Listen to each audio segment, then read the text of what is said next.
साथियों, किसी ने सच ही कहा है कि शिक्षा वो शेरनी का दूध है जो जितना पिएगा उतना ही दहाड़ेगा।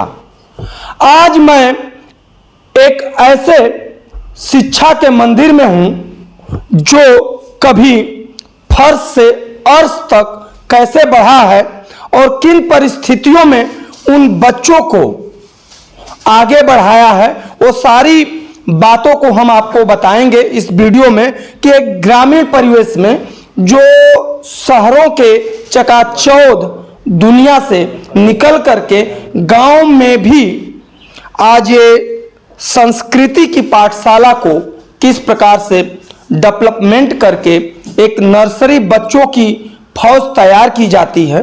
आज हमारे साथ हैं उस विद्यालय के प्रधानाचार्य श्री संतोष यादव जी। सर से बहुत कुछ जानना चाहेंगे, लेकिन आपको बता दें मैं जनपद गाजीपुर का एक प्रतिष्ठित नामी विद्यालय ग्रामीण परिवेश में नंदगंज क्षेत्र एक पड़ता है। यहाँ पर सनफ्लावर गारमेंट स्कूल जो है यहीं पर मौजूद हूँ और यहाँ के बारे में इनसे सर से हम तमाम विषय पर चर्चा करेंगे कि विद्यालय में किस प्रकार का माहौल है, विद्यालय कब संचालित हुआ, विद्यालय का ये 20वां वर्षगांठ भी मनाया जा रहा है, तो तमाम तरह से किन परिस्थितियों में किन कठिनाइयों से कैसे उन बच्चों को आज किस मुकाम पर पहुंचे हैं, इन तमाम मुद्दों पर हम आज संतोष सर से बात करेंगे। सर, पहले तो आपका Ra24 न्यूज में स्वागत है। सर, बहुत बहुत धन्यवाद सर। सबसे पहले आपको और आपके सभी श्रोताओं को हमारी तरफ से नमस्कार। हमें बताते हुए अपार हर्ष हो रहा है कि यह वर्ष सनफ्लावर कॉन्वेंट स्कूल अपनी स्थापना का 20वीं सालगिरह मना रहा है। 13 मार्च 2005 को सनफ्लावर कॉन्वेंट स्कूल की स्थापना हुई थी। उस समय हमारे पास मात्र 1 एकड़ जमीन थी। 1 एकड़ जमीन पर 5 कमरे, 9 स्टाफ और एक बस के सहारे हमने अपनी शिक्षा देना शुरू किया। उस समय हमारे पास मात्र ब्लैक बोर्ड हुआ करते थे। आज 2025 में हमारे पास 7 एकड़ जमीन पर 60 कमरे, 180 स्टाफ और 16 बसों के साथ उच्च क्वालिटी की शिक्षा प्रदान कर रहे हैं। सर, देखा जाए कि जिस प्रकार से इस क्षेत्र में तमाम स्कूलें भी हैं और इन स्कूलों में हम किस प्रकार से आपके इस विद्यालय को बेहतर माने, क्या कहेंगे इसके बारे में? देखिए सर, हमारे स्कूल का एक प्रमुख उद्देश्य है इस ग्रामीण अंचल में उच्च क्वालिटी की शिक्षा प्रदान करना। ऐसी शिक्षा जिसकी आशा आप बड़े महानगरों में जैसे वाराणसी, लखनऊ या दिल्ली जैसे महानगरों में आशा कर सकते हैं, ऐसी शिक्षा हम इस ग्रामीण अंचल में प्राप्त कर रहे हैं, ग्रामीण अंचल में देने का प्रयास कर रहे हैं। यही नहीं, हमारी सारी कक्षाएं डिजिटल क्लास से लैस हैं, जिसमें बच्चे एनिमेशन और पावर पॉइंट प्रेजेंटेशन के माध्यम से शिक्षा प्राप्त कर रहे हैं। देखा जाए कि जिस प्रकार से मैंने भी पिछले साल एक वीडियो बनाया था, इसी विद्यालय की एक छात्रा थी रिया सिंह, जिन्होंने जनपद टॉप किया हुआ था। संभवतः शायद 10वीं की 12वीं का क्लास रहा होगा। सर से उसके बारे में जानना चाहेंगे। तो साथियों, आपको बता दें कि जिस प्रकार से किसी भी विद्यालय का जो एक शिक्षा, उसकी क्वालिटी, उसके क्या रिप्रेजेंटेशन होते हैं, उसके बोर्ड वो तय करते हैं और कैसे क्या चीज है, इसके बारे में भी सर से हम जानना चाहेंगे। तो क्या है, किस प्रकार से सर आप लोग उन बच्चों को क्या ऐसा गुरु मंत्र देते हैं कि और विद्यालयों से हट करके आपके बच्चे जो है टॉप कर जाते हैं? मुझे बताते हुए अपार खुशी हो रही है कि प्रत्येक साल हमारे लगभग 10% से ज्यादा बच्चे 95% अंक प्राप्त करते हैं और 25% से ज्यादा बच्चे 90% से लेकर के 100% के बीच में रहते हैं। लगभग हर साल हमारे बच्चे जिले में पहला, दूसरा या तीसरा स्थान प्राप्त कर रहे हैं। अपने विद्यालय की कुछ प्रमुख उपलब्धियों में इंटरमीडिएट में 2016 में गुंजन यादव ने 94% अंकों के साथ और 2020 में निकिता सिंह ने 97% अंकों के साथ जिले में तीसरा स्थान प्राप्त किया था। जैसा कि आपने बताया कि अभी 2 साल पहले हाई स्कूल में 2022 में रिया सिंह ने 98% अंकों के साथ जिले में प्रथम स्थान प्राप्त किया और 2023 में साक्षी रंजन ने 97% अंकों के साथ जिले में दूसरा स्थान प्राप्त किया। तो यह हमारे विद्यालय की एक बहुत बड़ी उपलब्धि है। सर, जिस प्रकार से तो आपका सीबीएसई बोर्ड है और यहाँ पर जो शिक्षा इंग्लिश मीडियम के द्वारा ही दिया जाता है, क्या आपके विद्यालय में उन बच्चों को जो संस्कृति की जैसे आधुनिकता के युग में लोग क्या करते हैं, चकाचौंध में अपनी संस्कृति विरासत जो भी चीजें हैं लोग भूल रहे हैं, और क्या उसके बारे में भी आप लोग उन बच्चों को कुछ जागरूक करने का प्रावधान आप लोगों का है क्या? आपने बिल्कुल सही बात कही। Ultimate goal of the education is to get the employment. अगर बच्चे रोजगार प्राप्त नहीं करते हैं तो ऐसी शिक्षा बेकार है।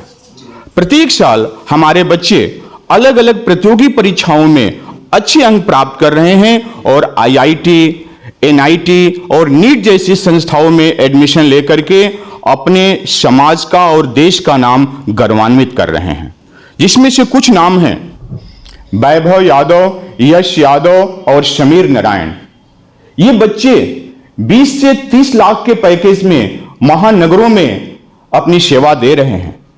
कुछ बच्चे एनडीए और एयरफोर्स में लेफ्टिनेंट के पदों तक पहुंच करके देश का नाम रोशन कर रहे हैं। इसमें प्रमुख नाम सौरभ सिंह, विशाल डी सिंह, अभिषेक डी सिंह, अभिषेक यादव और शिवम विश्वास है।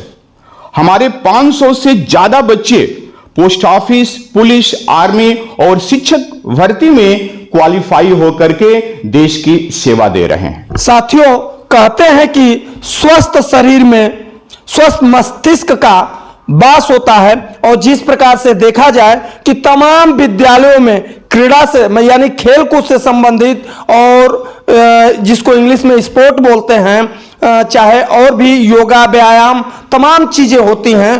तो सर के विद्यालय में किस प्रकार का क्या प्रावधान है और कैसे आज वो बच्चे जो हैं इन सब चीजों में भी अपने डंका बजाए हुए हैं, तो सर क्या इसके बारे में आप बताएंगे? सनफ्लावर कॉन्वेंट स्कूल अपने डिसिप्लिन, एजुकेशन और स्पोर्ट्स के लिए जाना जाता है। मुझे बताते हुए अपार हर्ष हो रहा है कि हमारे विद्यालय में पूरे जिले का सबसे बड़ा प्लेग्राउंड है। हमारे पास 4 एकड़ में फैला प्लेग्राउंड है, जिसमें volleyball, handball, kho kho, cricket और बास्केटबॉल की सुविधा उपलब्ध है। मुझे बताते हुए खुशी हो रही है कि हम प्रत्येक साल सीबीएसई द्वारा जोनल स्तर पर आयोजित होने वाले क्लस्टर गेमों में भाग ले रहे हैं। सबसे पहले 2013 में हमारी खो खो गर्ल्स टीम ने भाग लिया और पहले मैच में ही हम हार गए। हमारे बहुत सारे खिलाड़ी चोटिल हो गए, जिससे हमारे दिल पे काफी चोट लगा। तब से हमने प्रण किया कि आगे से हम कोई न कोई मेडल लेकर के जरूर जाएंगे। हमने अपनी तैयारी को पुख्ता किया, कोचेज को चेंज किए और टीम को पूरी ट्रेनिंग दिया। उसके बाद 2015 में हमारी गर्ल्स खो खो टीम ने सिल्वर मेडल जीता। तब से हमने पीछे मुड़कर कभी नहीं देखा। कुछ इतिहास हमारे पास है जिसे हम आपको बताना चाहेंगे। 2015 के बाद 2016 में हमारे बॉयज खो खो टीम ने ब्रॉन्ज मेडल प्राप्त किया। 2017 में हमारे बच्चों ने कबड्डी में ब्रॉन्ज मेडल प्राप्त किया। वहीं 2018 में गर्ल्स खो खो ने ब्रॉन्ज मेडल और बॉयज वॉलीबॉल में सिल्वर मेडल प्राप्त किया। 2019 में गर्ल्स बास्केटबॉल टीम ने सिल्वर मेडल प्राप्त किया, जबकि 2022 में हमारे बॉयज हैंडबॉल टीम ने gold medal, boys volleyball team ने सिल्वर मेडल और गर्ल्स खो खो टीम ने सिल्वर मेडल प्राप्त किया। 2023 में गर्ल्स वॉलीबॉल टीम ने सिल्वर मेडल प्राप्त किया, जबकि पिछले साल 2024 में बॉयज खो खो टीम ने bronze medal, boys volleyball team ने सिल्वर मेडल और गर्ल्स वॉलीबॉल टीम ने सिल्वर मेडल प्राप्त किया। साथियों, जिस प्रकार से देखा जाए कि सर ने तमाम विषय पर अपने विद्यालय को बताया कि किस प्रकार से एक बस और 4 कमरों के सहारे इस विद्यालय की जब आधारशिला 2005 में रखी गई थी और तब से लेकर के अब तक ये करीब बताए हैं लमसम 27 कमरे जो हैं विद्यालय में हैं और तमाम आप एक कैंपस को भी देख सकते हैं और इधर जो हमारे छात्र छात्राएं बैठे हुए क्लास में आप इस वीडियो में देख भी सकते हैं तस्वीरों में कि किस प्रकार से एक बस के सहारे और मात्र 4 से 5 कमरे के सहारों द्वारा आज ये विद्यालय उन तमाम मुकाम हासिल किया हुआ है। आज इस विद्यालय के बच्चे जो हैं अपने मेधा का अन्य क्षेत्रों में डंका बजा रहे हैं। सर ने तमाम विषय को बताया है। तो सर से आज मैं एक तीखा और कड़वा सवाल, क्योंकि आधुनिकता के युग में जिस प्रकार से तमाम इंग्लिश मीडियम के स्कूल सर खोले गए हैं और तमाम तरह से लोगों का दोहन भी किया जाता है फीस में लेकर के, हर चीज लेकर के, और देखा जाए कि गरीब के बच्चे जो हैं, जो इंग्लिश मीडियम के तमाम जैसे विद्यालयों का मैं नाम तो नहीं ले सकता हूं क्योंकि लोग कहेंगे कि भाई देखिए ये प्रमोटेड वीडियो कर रहा है और जिस तरह से देखा जाए कि हमारे विद्यालय की छवि खराब कर रहा है। लेकिन अन्य विद्यालयों की अपेक्षा आपके विद्यालय में क्या उन गरीब बच्चों के लिए कुछ ऐसी शिक्षा व्यवस्था जो हो कि गरीब के भी बच्चे इस विद्यालय में आकर के पढ़ सकते हैं? मैं आपके माध्यम से अभिभावकों को बताना चाह रहा हूं कि हमारे विद्यालय में जिन बच्चों के 95% से ऊपर अंक होते हैं उनको हम 50% डिस्काउंट देते हैं। यही नहीं, इसके साथ साथ जो बेस्ट स्पोर्ट्समैन होते हैं, जो बेस्ट एक्टर होते हैं, सिंगर होते हैं, एंकर होते हैं, बेस्ट म्यूजिशियन होते हैं, उनको भी हम 50% डिस्काउंट देते हैं। इसके साथ साथ जो सिंगल पेरेंट चाइल्ड हैं, या तो उनके पिता हैं या माता हैं, दोनों में से कोई एक हैं, या जिनका कोई नहीं है, उनको हम 100% तक डिस्काउंट कर देते हैं। हाँ, बिल्कुल सही। हम जो है, हमारा प्रयास रहता है कि समाज का हर तबका को शिक्षा मिले, कोई शिक्षा से वंचित न रहे। देखिए सर ने कितना बड़ी बात कहा है कि तमाम लोग, जैसे तो सर ने बताया है एक चीज शिक्षा को लेकर के कि हमारे बच्चे जो जितना मेधावी होते हैं उनको मिलता है 50% 60% जो भी बता रहे हैं सर। लेकिन सबसे बड़ी बात है कि लोग जहां पर कतराते हैं गरीब के बच्चों को इस विद्यालय में दाखिला न हो पाए, और तमाम तरह के विद्यालय हैं, आप देखते भी होंगे, कोई बनावटी बात नहीं है कि वहां उन विद्यालयों में बच्चों को पढ़ने नहीं दिया जाता है। सोचते हैं कि अरे क्या है, चाहे उस तरह से है। सरकार ने जो आरटीआई के तहत भी एक स्कीम लागू किया है जो कि उनका एक दायरा होता है कि एडमिशन करना है, लेकिन उसके बावजूद भी वो विद्यालय बच्चों का एडमिशन नहीं करते हैं। और यहां पर सर ने कितना बड़ी बात कहा है कि हर एक मानक को रखते हुए, हर एक फैसिलिटी को देखते हुए यही चीज होता है। विद्यालय एक रोजगार नहीं है, यह भी एक सामाजिक दायरा होता है और लोगों का मदद करना, लोगों का सेवा करना, यह सबसे बड़ा धर्म होता है। तो आज संतोष सर ने इस बात को बताया है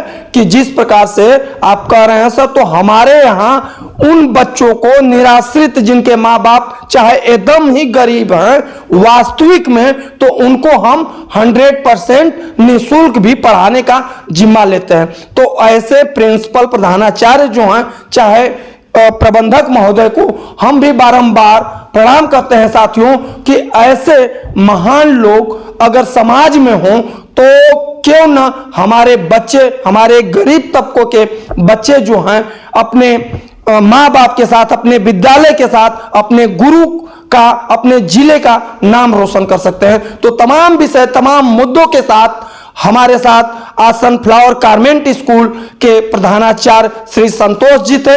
संतोष सर, लास्ट में चलते चलते एक बात आप क्या कहना चाहेंगे इस विद्यालय के बारे में? क्या है, क्या जिस प्रकार से आप तमाम तरह से तमाम मुद्दों पर जो बात बताया, हमने लास्ट हमारे अंदर जो भी टीस था कि एक तीखा और कड़वा सवाल, क्योंकि लोगों को हजम नहीं होता है। सबसे पहले वो कतरा भी जाते हैं कि भैया ये क्वेश्चन मत पूछिएगा, इसका जिक्र मत करिएगा, क्योंकि मतलब उस तरह से है। तो आप क्या कहेंगे, आपके अंदर कुछ उस तरह से इस विद्यालय के बारे में? हम इतना ही जानते हैं कि कोई भी काम अगर अच्छी नियत से किया जाए तो नियति भी आपका साथ देगी। हमारे विद्यालय का शिक्षा मॉडल एक निश्चित फ्रेमवर्क पर आधारित है, जिसके प्रमुख स्तंभ डिसिप्लिन्ड, क्वालिटी एजुकेशन, स्पोर्ट्स और कैरेक्टर बिल्डिंग है। हम डिसिप्लिन्ड और बेस्ट एजुकेशन के लिए जाने जाते हैं। हमारा मानना है कि अगर बच्चा 5 से 6 घंटे विद्यालय में दे रहा है, 3 से 4 घंटा घर पे अध्ययन कर रहा है, 1 से 2 घंटा खेल कूद कर रहा है, तो बच्चे का सर्वांगीण विकास अवश्य होगा। साथ ही अपने शिक्षकों, विद्यालय प्रबंधक एवं अभिभावकों का धन्यवाद ज्ञापन करते हैं, जिनके सहयोग से आज विद्यालय इस ऊंचाई पर पहुंचा है। उनको बहुत बहुत धन्यवाद और आभार। साथियों, तो आज हम थे sunflower garment school Nandganj Ghazipur में, और जिस प्रकार से तमाम मुद्दों, तमाम विषय पर हमने विद्यालय के बारे में जानना चाहा यहाँ के प्रधानाचार्य श्री संतोष यादव जी सर से। इन्होंने बेबाकी के साथ अपने विद्यालय के बारे में तमाम मुद्दों पर रखा कि किस प्रकार से बच्चों का यहाँ पर शिक्षा दिया जाता है, संस्कृति से लेकर के तमाम XYZ हमारे बच्चे किस क्षेत्र में, किस मुकाम पर तमाम तरह से अपने परचम का डंका मनवा रहे हैं। तो ये थे, और सर आपका, आपने इतने हमारे चैनल के लिए आपने बहुत समय दिया, आपका बहुत बहुत धन्यवाद सर। आपको भी बहुत बहुत धन्यवाद सर, और आपके माध्यम से उन सभी अभिभावकों को धन्यवाद ज्ञापन करना चाहता हूं, जिनके सहयोग के बिना ये कार्य संभव नहीं है, और उनके बच्चों के उज्जवल भविष्य की कामना करता हूं। साथ में सर ने एक ऐसी बात कह दिया कि वीडियो को हमें विराम लेना था, लेकिन मुझे मजबूरी में बोलना पड़ रहा है कि विद्यालय में उन अभिभावकों को, जिस प्रकार से देखा जाए कि आप विद्यालय में अपने बच्चों को भेजते हैं पढ़ने के लिए, तो सिर्फ और सिर्फ विद्यालय के ऊपर ही न छोड़ा जाए, अपने बच्चों को घर पर भी आप टाइम दें, उनको पढ़ाएं लिखाएं कुछ इस तरह से, तभी वो बच्चे जो हैं अपने विद्यालय का, अपने घर का, जिले का, सभी लोगों का तभी ही नाम रोशन कर सकते हैं। बाकी आप इस विद्यालय के बारे में क्या सोचते हैं जरूर कमेंट बॉक्स में बताइएगा। तब तक के लिए कैमरा पर्सन शुभम तिवारी के साथ राज अनुजा की रिपोर्ट। धन्यवाद, शुभकामना, जय हिंद।